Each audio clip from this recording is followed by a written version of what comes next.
કે ઈમ અને અનેક વચ્ચેનો શું ફરક છે. ખૂબ જ સરસ. હવે આપણે એમની આટુંડાથી રાહ જોઈએ બટુકજીની મહારાજ જેઓ પાદેશ્વર મંદિર અને અટલ આશ્રમના મહારાજશ્રી છે, તો એમને વિનંતી પ્રસંગો પર ઉદ્બોધન કરવા માટે.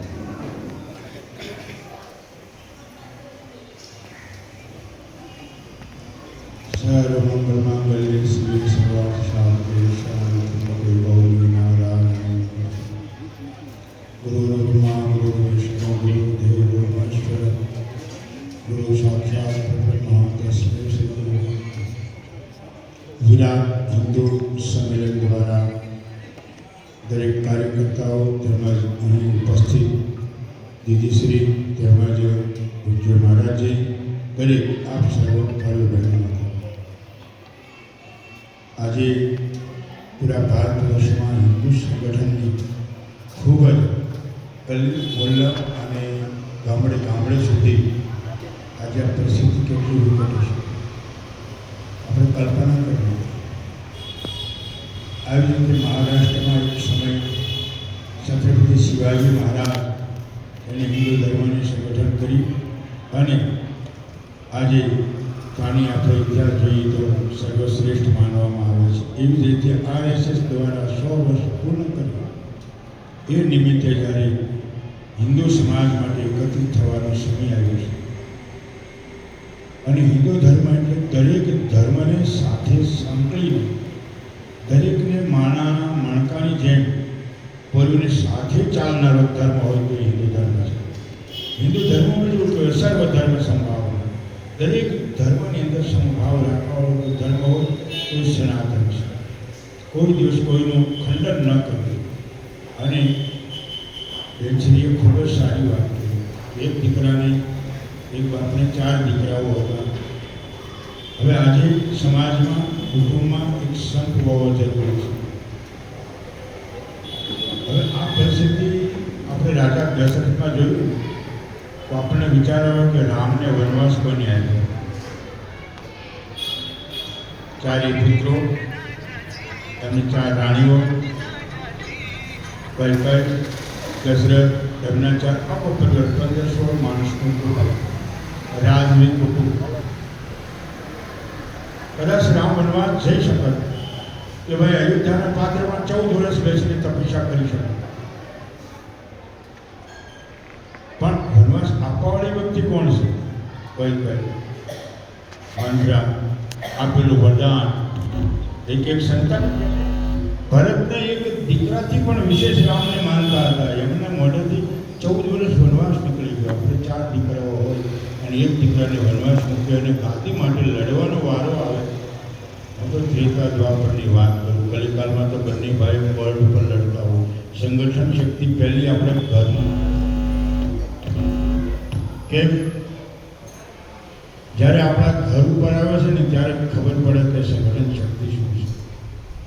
ભાઈઓ વર્લ્ડ ઉપર લડતા હોય. 5 પરિવારની અંદર આપણે સંપન્ન હોય.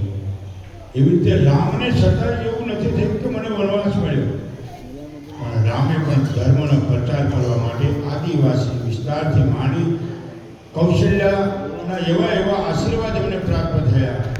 એને અહિલ્યાનો ઉદ્ધાર કર્યો, ઋષિઓનો ઉદ્ધાર કર્યો, ઋષિમુનિઓની સબરીનો, જેઓએ આ ધર્મયાત્રા જ હતી. એમને સંક્ષિપ્તમાં જાઓ અને તમને ખ્યાલ આવે તો કૈકેયી આ જ કામ કરી છે કે ભલે મને બદનામી મળે પણ સનાતન ધર્મ અને ઘર ઘર સુધી સંદેશો પહોંચાડવાનો હોય ને તો એ શ્રીરામ છે. અને આજે પૂરા ભારત વર્ષમાં આપણે હિન્દુ સંગઠનની શક્તિ એકત્રિત કરવા માટે આપણે કોઈ પણ નાની મોટી ભૂલો થતા હોય, ભગવાને બંને કાન સીધા લગાવ્યા, અહીંથી સાંભળો, અહીંથી કાઢી નાખો. જે ગ્રહણ કરવા જેવું છે એનો તમે સંકલ્પ લો. દીદીશ્રીએ કીધું કે આજે આપણે સંકલ્પ લેવાનો છે તો ઘરમાં, કુટુંબ, પરિવારમાં, આજુબાજુમાં, મોહલ્લામાં, ગમે ત્યાં હોય તો એ સંગઠિત રહેવા માટે કાઢ્યું છે. આજે હિન્દુ મિલન મંદિર કેટલા વર્ષો વીતી ગયું. અહીંયા ગણેશ સમિતિના કાર્યક્રમ, અમારે મુખ્યમંત્રી મહારાજ આજે પૂર્ણેશભાઈનો કાર્યક્રમમાં પણ સાથે હતા એના બધા. તો આવા જે સુંદર કાર્યો કરી રહ્યા છે.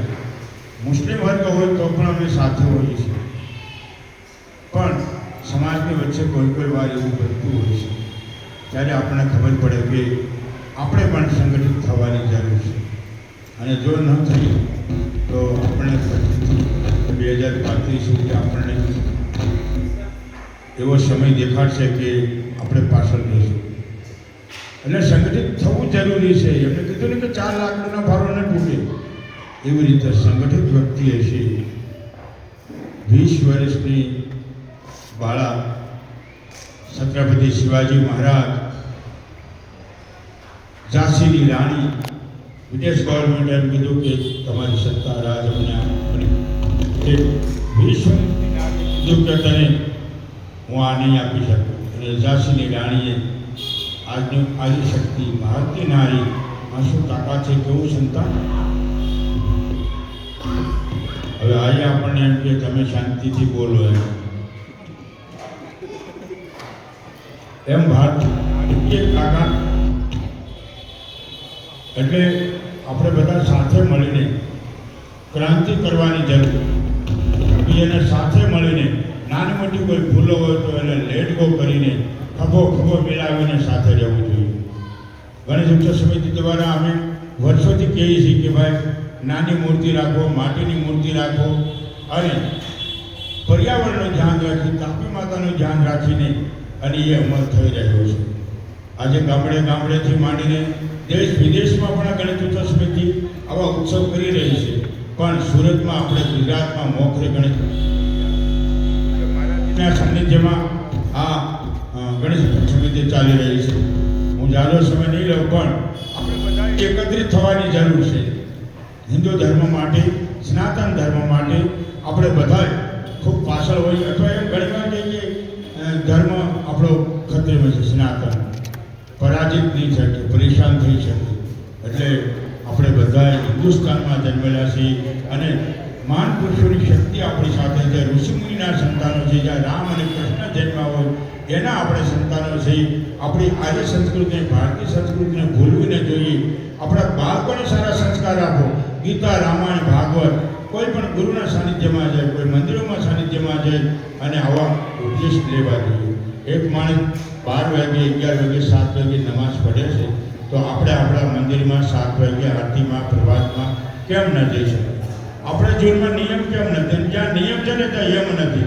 ત્યાં યમ તમારા દ્વાર પર નહીં આવે. પણ આપણો કોઈ નિયમ નથી. એક નિયમ જરૂર રાખો.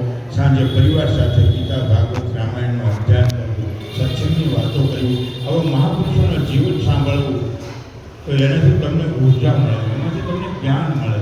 કોઈ માણસ જન્મતાની સાથે જ્ઞાન નથી લેતું, પણ ભારતની નારી છે, જ્યારે એનો ગર્ભ હોય ને ગર્ભ સમય પર સારા પુસ્તકનું ચિંતન કરે તો ત્યાં શિવાજી પ્રગટ થાય, સ્વામી વિવેકાનંદ જેવા પ્રગટ થાય. અરે આજનો યુગ પુરુષ નરેન્દ્રભાઈ મોદી જેવી વ્યક્તિ જે દેશની સુકાન સંભાળે છે, એ કોણ અપાવવા છે? આજની ભારતની નારી છે. નારી શક્તિને આપણે વંદન કરવા જોઈએ. અને હું તો એટલું જ કલ્પના કરું છું કે આવી બહેનો જો તૈયાર થાય તો ભારતની અંદર ઘણા એવા મહાપુરુષો પેદા થઈ શકે છે અને દેશનું રક્ષણ કરી શકે છે.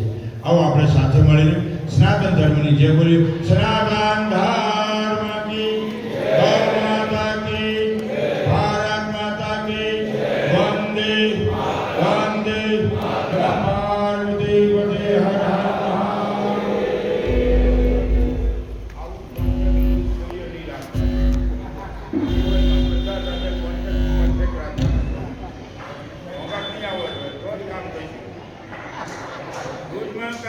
ખબર નહીં પછી કે ટાવર નથી પકડતો.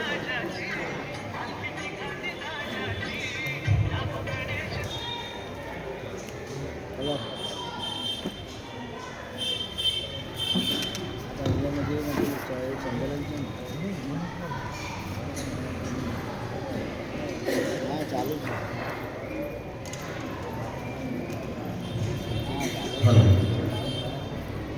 બટુકગીરી મહારાજ ગણેશ ઉત્સવ સમિતિ દરમિયાન ઘણું બધું સારું કાર્ય કરે છે. હું આ વિસ્તારનો અઠવા પોલીસ સ્ટેશનનો સંયોજક છું ગણેશ ઉત્સવ. તો તમારી આશ્રમમાં પણ આવીએ છીએ ત્યારે અમને દરેક રીતે માનપાન મળે છે અને ત્યાં તમારું જે પ્રવચન હોય છે તે ખરેખર બધાને યાદ રહી છે. અને આપણે જે માટીની મૂર્તિ આપીએ છીએ એ તો બધાને જ ખબર છે. અને કાંઠી સુરતમાં આ વ્યવસ્થા શીખવા માટે પણ આવે છે.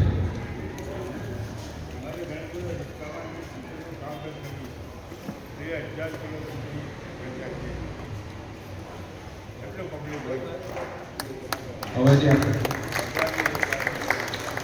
આપણે જે વર્ષોથી જાણીએ છીએ કે માતૃ દેવો ભવ, પિતૃ દેવો ભવ, આચાર્ય દેવો ભવ, તેવી રીતે આપણે જૈન મુનિશ્રી આવ્યા છે તો એમને વિનંતી છે પ્રસંગોપાત ઉદ્બોધન કરવામાં આવે છે.